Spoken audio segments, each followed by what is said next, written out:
It's time now for a small sample size, starting with Francisco Lindor.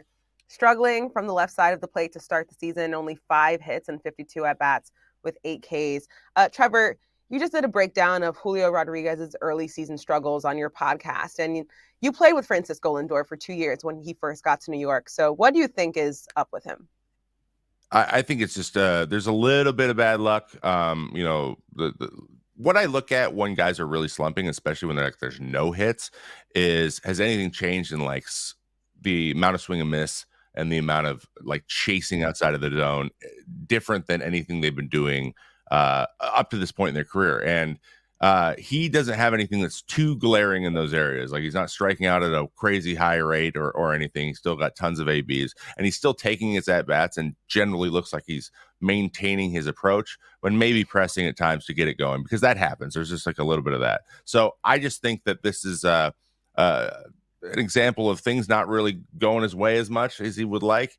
And unfortunately, though, there has been some other guys, Tyrone Taylor's been just red hot, guys picking it up in the lineup to allow him to figure that out. And that's what good teams do. So in terms of timing, honestly, there's no better time for him to struggle like this. And, he's the most consistent worker in person I've ever seen in the game.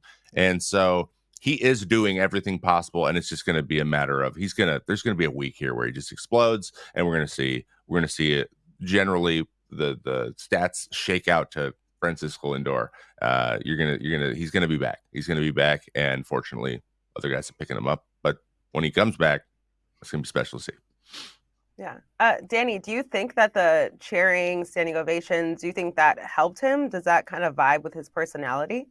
Definitely couldn't have hurt. I mean, he spoke after that game and said that, it filled his heart, and it was nice to see. And I wrote about it. It kind of built on Mets Twitter. There were a whole bunch of people saying that let's try this. It worked for Trey Turner.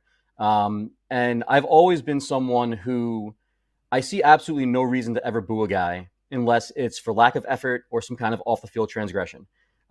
If you're booing him for any other reason, it makes no sense. They're out there. They're not trying to fail.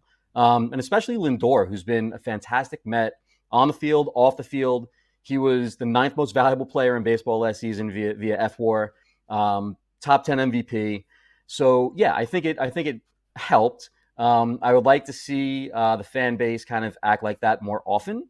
There's really no reason for toxicity. It's not going to help the team. It's not going to help get guys here. And I'm sure Trevor can speak about that. If you see a toxic fan environment, people aren't going to want to play on your team for your franchise. So I definitely think it helped.